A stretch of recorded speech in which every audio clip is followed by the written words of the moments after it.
Good morning again, ladies and gentlemen. Welcome back to those who are joining us online for our Q&A session with our two speakers, Mr. Aebhric McGibney, Director of Public and International Affairs at the Dublin Chamber of Commerce, and also with us this morning is Mr. Shane Conneely, Director of Policy and Communications at Chamber Ireland. So we have a 15-minute Q&A with our two guest speakers, and we will open the questions up to the floor, please.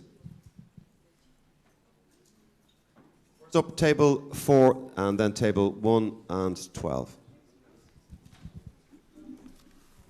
Hi. Question from table 4 with regards to the nighttime economy in Dublin. I suppose considering the current market, and there's been previous talks about the nighttime economy potentially being a devolved power and a potential revenue raising aspect. Do you have any suggestions as to how this might work, and would there be severe backlash from that industry if it was talked about further? Thank you. Do we do it one at a time? Sorry, Chair. The way we can run it is if there's just one speaker would be great, but if you both want to answer the questions, that's also appropriate. Okay, I can start with that. I'm going to leave all the hard questions to Shane, obviously, because that's how we've agreed it in advance. So So yeah, there's a report, there was a committee that looked at the nighttime economy, and it has very particular issues about, it's a standard type of thing that, you know, public transport brings everybody into town, because I heard in your earlier debates about, I call it town, right? But then there's no taxis to get you home. And you know, it would be, so there's a good reason to coordinate policy around that area, and there's lots of other issues. So to be honest, the biggest issues I'm hearing, even before nighttime, is safety and security, actually, increasingly so. In terms of behavioural norms, because post-COVID, you have less people in the city centre, in particular, in town, and you have challenges around you know, about how people feel safe and secure in the city. So I think that's a particular issue. So yeah, look, having an advocate for that would be useful. Would I recommend, you know, businesses would argue, even those that pay it that are in the nighttime economy would say, where do all our rates go? Okay, they get a bill, they don't really see where that money is spent, and as I tried to point out, there's a lot of other money that comes in and comes out and is earmarked. So companies don't really see the money that their rates go to. It isn't. They don't get a note afterwards saying this is going on your street or whatever. That's not explained to them. And arguably, with the transfer of funds that go from commercial rates to other counties, Dublin is actually supporting lots of other counties as well. So if the caveat I'd put would be transparency about where the money goes. And also, I think if we're being meaningful about giving more powers to, at a local level, you know, and this is another debate, I mean, it's easy enough to tax companies, but the evidence we have about how councillors choose to tax citizens in terms of, say, the property tax in general, and I make no disrespect to councillors, because there's an argument about this, because if you cut the property tax, it's a logical thing, because if you raise it, if you keep it at the top level for that decision about local property tax, the 15% for people who know what you're talking about, government will just take it off you anyway. So there's a view that no matter how much money you raise locally, it'll be cut off at the other end by central government, so you don't get any more money. Okay, sorry, just to come in there. Is the speaker working? There we go. I suppose, like, as Aebhric mentioned, one of the critical issues is around transport. I'm in a slightly difficult situation because I speak with Chambers Ireland hat on, so we wouldn't get too finely into the detail of what happens in Dublin. But like, one of the key elements is transport. You know, we did a lot of work on the In Her Shoes project as the transport came on, where they were bringing in kind of a gender focus on the transport sector more generally. So if you're somebody who is, you know, trying to use public transport system to come home, particularly this would be a big issue for workers within the nighttime economy. You know, it can be very difficult and very unsafe to go home, so you're getting taxis instead, and there's a lot of insecurities associated even with a taxi. So there's a lot of work that is there that needs to get done. I think it would be useful to have that kind of a somebody who could remind the system that they're supposed to be responsive to citizens, and I think that's what the great benefit of a directly elected mayor would be. But you'd also have to consider, the fact that, it's the Department of Justice that decides the rules regarding licensing. So, there would need to be some kind of a transfer of power if you wanted to have a Dublin-orientated kind of nighttime economy where, you could have clubs open like in Berlin until ever, they'll always be open. But that's not going to happen unless departments are willing to let go of those powers. I think that will be the big challenge for you guys. It's not that,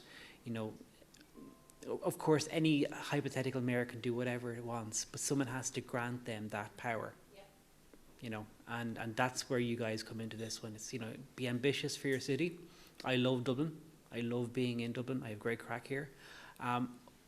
But, it's not the city it was 20 years ago. And there's reasons for that.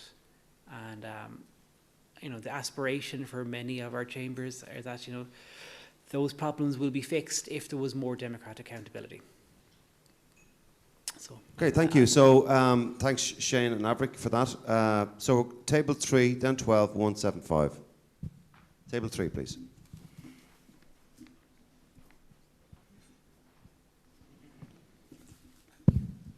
As Jared from table 3. Our question goes to Shane. Shane, in your presentation, you mentioned on a couple of occasions the principle of subsidiarity. Now, our table's understanding of that principle is that no higher authority, legitimate higher authority, has the right to subsume the entrusted power and authority to a lesser democratic authority. Number one, is our assumption of that principle correct?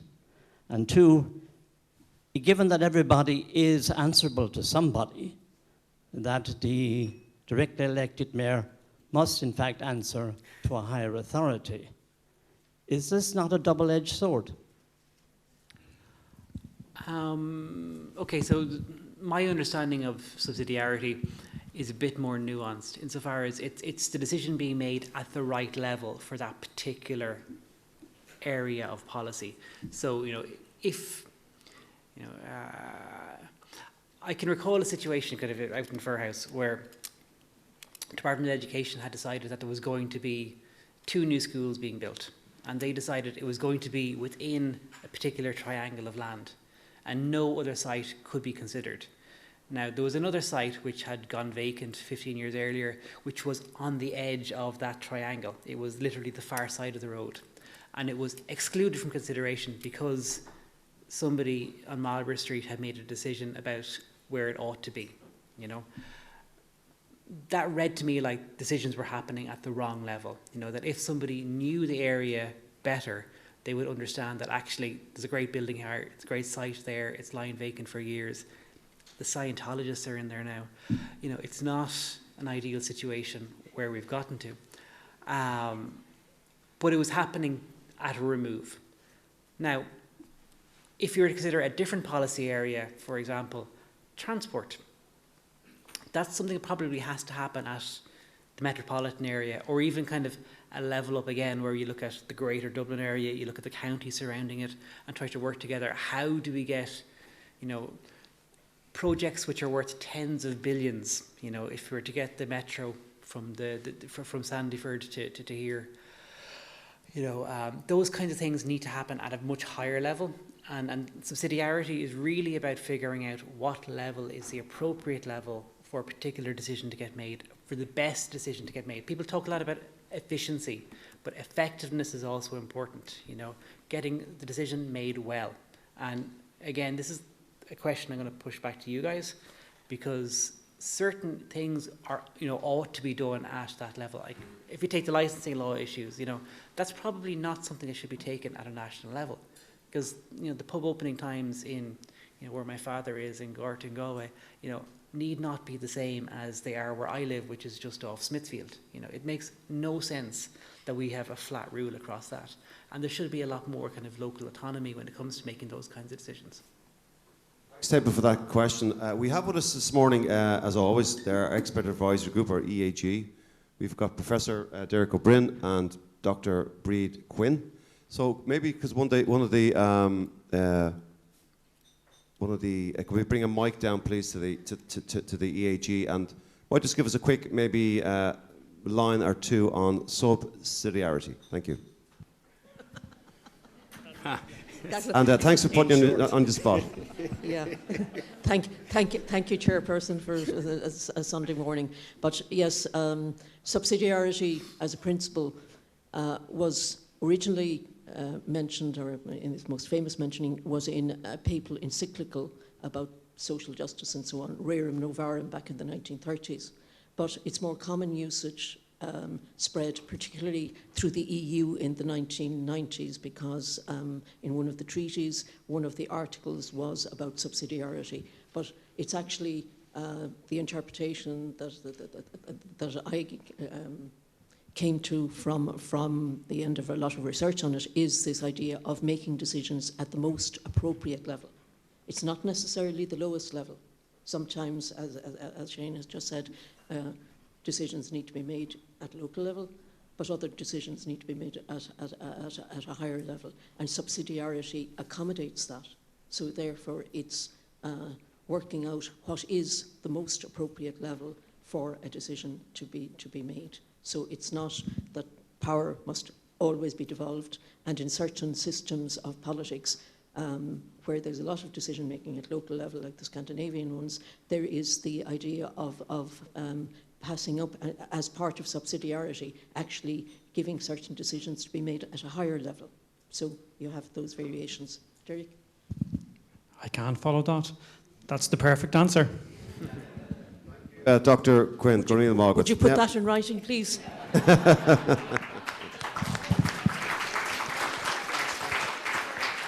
So we now have table 12, 1, 7 and 5. Table 12, please.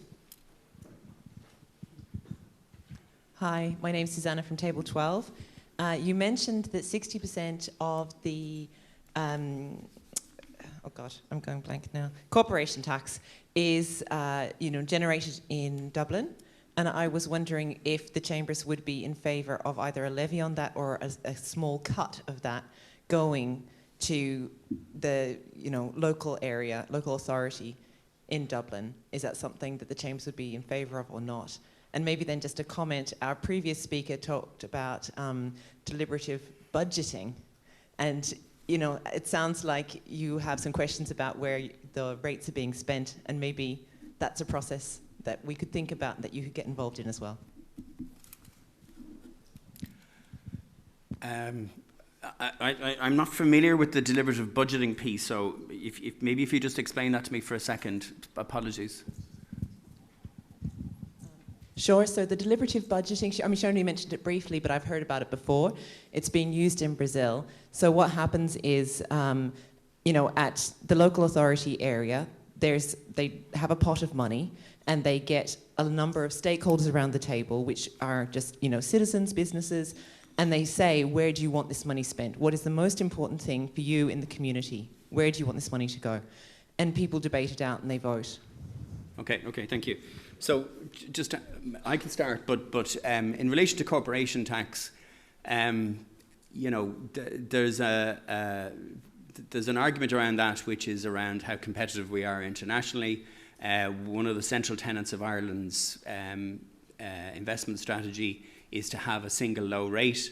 So any changes to that become tied up with a much bigger debate. In terms of allocation, right? So taking a piece of that and giving it and earmarking it in a particular way, I observe that very little national tax revenue, any of it, is earmarked in any specific way. Okay, politicians don't like it at national level, because if, God forbid, if the money from smoking all went, towards health, or car, petrol and VRT all went to roads and whatever, because it gives them fungibility in terms of allocations or whatever. So you don't really see that very much, and the Department of Finance, I've observed, rarely like to earmark particular pieces of taxation for other things. In relation to the deliberative budgeting point, It kind of depends on how much money you have, really, is the other side of that question, because it would be nice to have people together. And there are structures, there are strategic policy committees that at a local level, businesses tend to have representation on, where they get to kind of comment and observe and whatever. And I wouldn't say we're not consulted and have a good relationship with the local authorities we deal with, but you know, it's all about the size of that pot, isn't it? And sort of people's reluctance then, it's about who's willing to pay extra to fill up that pot. If I can just come back just to the accountable, the Gerard's question, just for 1 second. I just observe again that Dublin's population is 1.45 million people against an overall population of 5 million. So second only to the President, if you have a directly elected mayor that's accountable to 1.45 million people.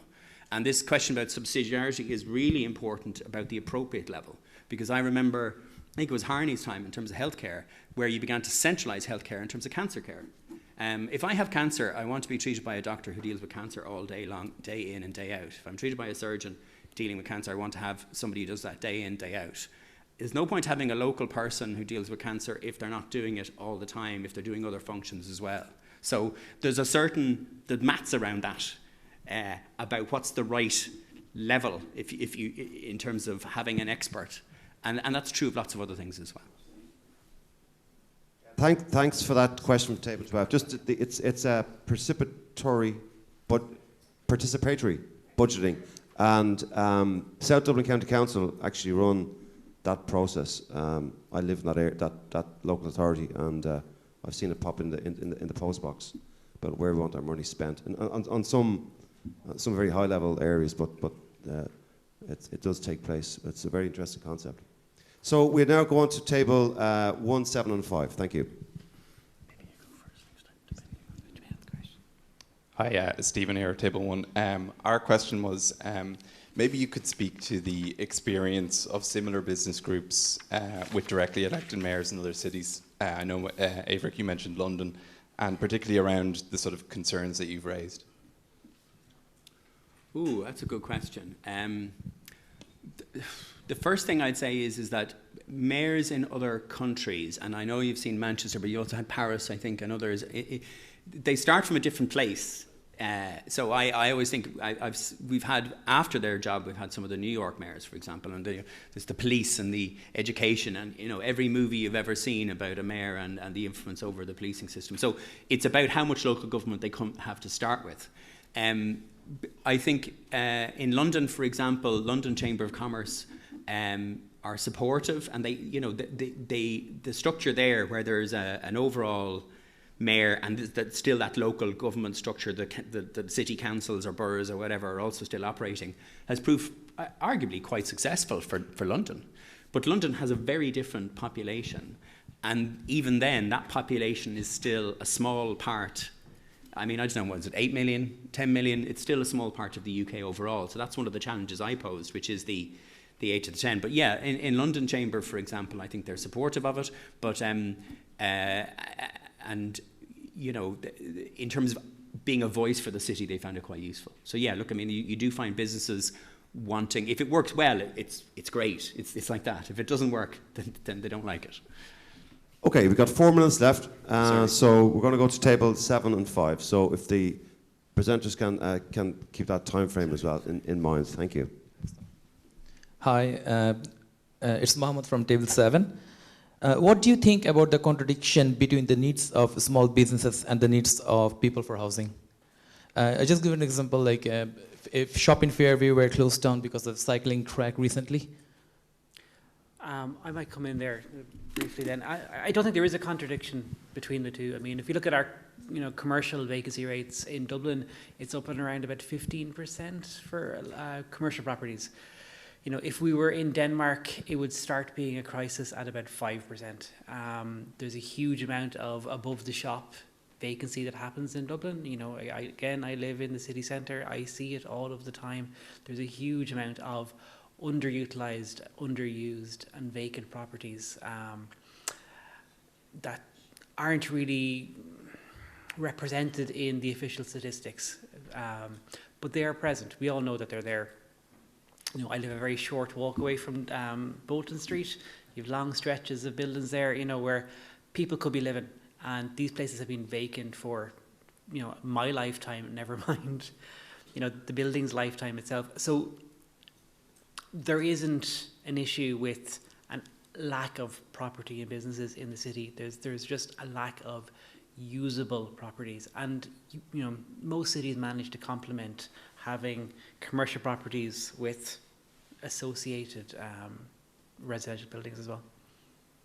Just quickly, one of the main problems of getting City Edge off the ground, which is the brownfield outside of Bluebell I mentioned earlier on, is sewerage, is investment in infrastructure and sewerage to accommodate the housing that might be needed. So it's for housing. I mean, housing is the biggest concern of businesses in Dublin.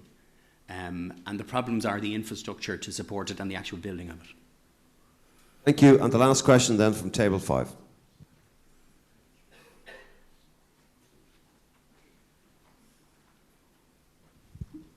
Thanks. Hi, Shiva from Table 5. This has been answered in some ways, but just a little bit more. Where do you think that businesses would like to see money spent in terms of the commercial rates already raised, and also in terms of potential tax increases and making them a bit more palatable? Thank you. So overall, businesses would rather see more investment in infrastructure. So we would argue at a national level that the proportion of money spent on capital spending should be retained and increased. And not just now in the current year when you've got inflation and wood is twice the price or whatever, but sustaining that. We've a habit in recession and downturn to maintain current spending and not invest in capital spending. So the water problem that Dublin has is not a water problem of now, it's a water problem of 20 or 30 years. The same is true for some of the other pieces of infrastructure that Dublin needs, and the same is true of housing. When we were building 90,000 homes in the 90s, we were building 10,000 in Dublin. We were building loads of houses, but not in the right place. In terms of how much, look, turkeys don't vote for Christmas and businesses don't vote for huge increases in taxes. I think transparency is definitely a huge issue. And, it's about what the purpose and earmarking it and what it's for. Commercial rates aren't the only tax that businesses pay. They pay other charges. If you're a restaurant, you have other kind of grease taxes and other things as well, and charges for the stuff you have outside your premises. So there's sort of a reliance at local level in the current structure on business taxation. And the real nettle to be grasped is actually how much are people prepared to pay more for the area that they live in. And the thing that I kind of come in on there is again, to bring it back to the vacancies. Those properties which are lying vacant, they're not producing LPT, they're not producing commercial rates. They're a cost on their communities directly, but they're also a cost on the local authority, because they are places where there is vandalism, there is like dumping, all those issues occur, and they cost their society. So we'd argue that those vacancies, those kind of underutilised areas, should be taxed much higher to incentivise their use, and that would also broaden the tax base. The best way to bring in more taxes is to have more growth. Thank you so much, for Table 5, for that question and for the answers. What we have on the slide there on the screen is the process that's taking place currently in South County Dublin. So well done to that local authority for engaging in that budgetary process. So that concludes our session this morning on the view from the business community. And could we give a warm Dublin Assembly members Gurmila Margaret to Mr. Aebhric McGibney from Dublin Chamber of Commerce and Mr. Shane Conneely from Chambers Ireland. Gurmila Margaret.